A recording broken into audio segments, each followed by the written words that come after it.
আসসালামু আলাইকুম। আমন্ত্রণ বাংলাদেশের সংবাদে আপনাদের সাথে আছি নাদিরা আশরাফ। শিক্ষার্থী, শিশু ও নাগরিক হত্যার সুষ্ঠু বিচারের দাবিতে হাজারো মানুষের দ্রোহযাত্রা রাজধানীতে।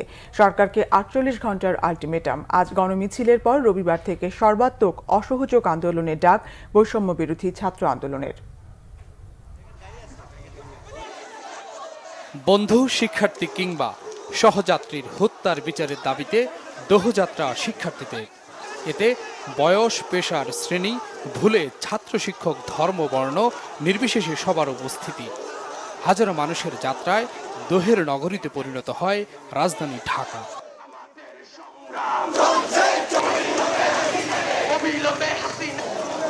বৃষ্টি উপেক্ষা করেই দ্রোহের যাত্রা শুরু জাতীয় প্রেস ক্লাব থেকে। স্লোগানে স্লোগানে মুখরিত পদযাত্রার গন্তব্য কেন্দ্রীয় শহীদ মিনারের দিকে।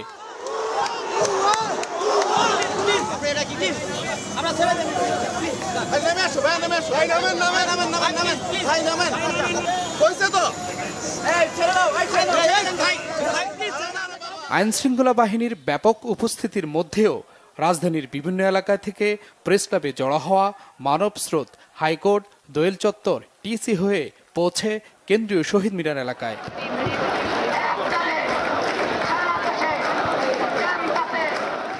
সেখানে স্মরণ করা হয় কোটা সংস্কার আন্দোলনে নিহতদের। শিক্ষার্থী, শিশু ও সাধারণ নাগরিকদের হত্যার প্রতিবাদ জানান অভিভাবক সহ বিভিন্ন পেশাজীবীরা। বলেন, নৈরাজ্যকর হত্যার দায় নিতে হবে সরকারকে।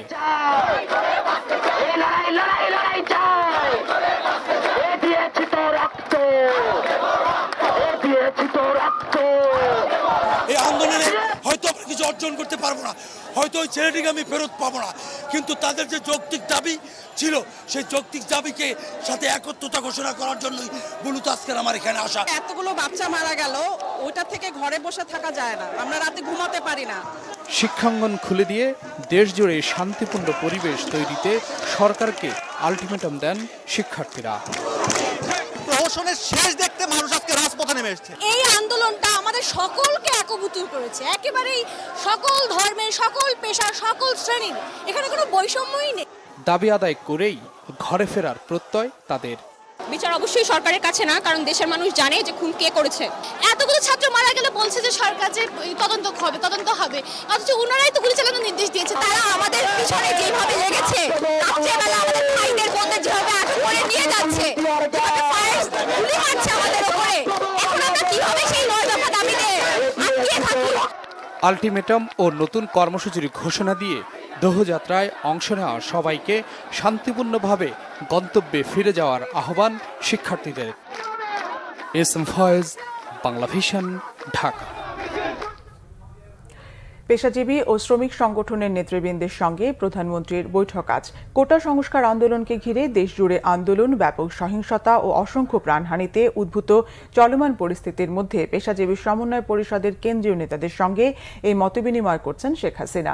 গণভবনে এই বৈঠকের আয়োজন করা হয়েছে। আজ বিকেল ৪টায় গণভবনে শ্রমিক সংগঠনের নেতৃবৃন্দ প্রধানমন্ত্রী শেখ হাসিনার সঙ্গে সাক্ষাৎ করবেন। প্রধানমন্ত্রীর কার্যালয় সূত্রে বিষয়টি জানা গেছে। টানা বৃষ্টির কারণে খাগড়াছড়ির বন্যা পরিস্থিতি এখনও অপরিবর্তিত রয়েছে। পানিবন্দী হাজারো পরিবার।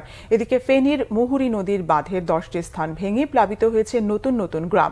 খাগড়াছড়ির সদরে বন্যা পরিস্থিতি উন্নতি হলেও বৃষ্টি অব্যাহত থাকায় দীঘিনালায় বন্যা পরিস্থিতি অপরিবর্তিত রয়েছে। জেলার সদর, দীঘিনালার মেরুং ও কবাখালী এলাকা পানিতে তলিয়ে গেছে। সড়কে পানি থাকায় দীঘিনালার সাথে রাঙামাটির লংদু ও বাঘাইছড়ির সড়ক যোগাযোগ বিচ্ছিন্ন রয়েছে। চরম দুর্ভোগে আছে বানভাসীরা।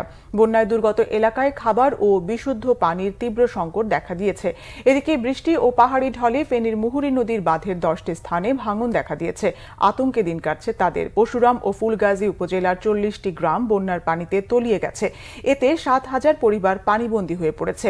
ফেনী পরশুরাম সড়ক তলিয়ে যাওয়ায় যান চলাচল বন্ধ হয়ে গেছে।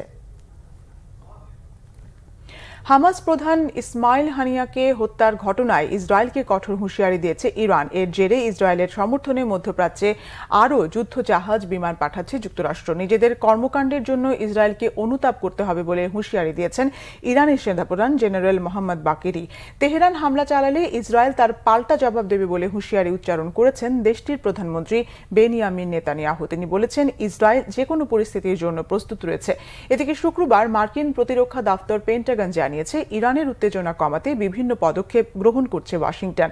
মধ্যপ্রাচ্যে অতিরিক্ত ব্যালিস্টিক ক্ষেপণাস্ত্র, প্রতিরক্ষা সম ক্রুজার, ডেস্ট্রয়ার এবং একটি নতুন ফাইটার স্কোয়াড্রন পাঠানো হয়েছে বলে জানান মার্কিন প্রতিরক্ষা মন্ত্রী লয়েড অস্টিন। অন্যদিকে গাজায় হামলা এবং হত্যাযজ্ঞ অব্যাহত রেখেছে ইসরায়েলি বাহিনী। জাতিসংঘ বলছে, গাজার 2/3 বাড়িঘর বিধ্বস্ত হয়েছে। গত 10 মাসে ইসরায়েলি হামলায় নিহত হয়েছে 39,400-রও বেশি ফিলিস্তিনি।